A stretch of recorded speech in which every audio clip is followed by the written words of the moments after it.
So, ayun mga mamshi, nagsigang tayo ng salmon sa miso, okay? Salmon and sa miso. Kaso mga mamshi, wala akong ibang gulay kundi ito lang yung gulay ko sa fridge. Kaya ito na lang yung ginilagay ko din kasi nga napaka naman yung mga mamshi, napaka ba lousy, wala siyang color. Yeah. So, tingnan natin kung anong lasa nitong sinigang natin.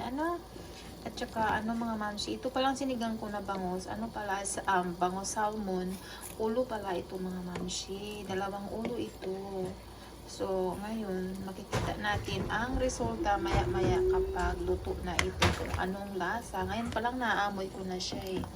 Medyo siyang tingnan mga mamshi, lousy talaga, no? Kasi wala talaga akong ibang gulay sa fridge. Tamad na tamad talaga ako today. Promise, guys.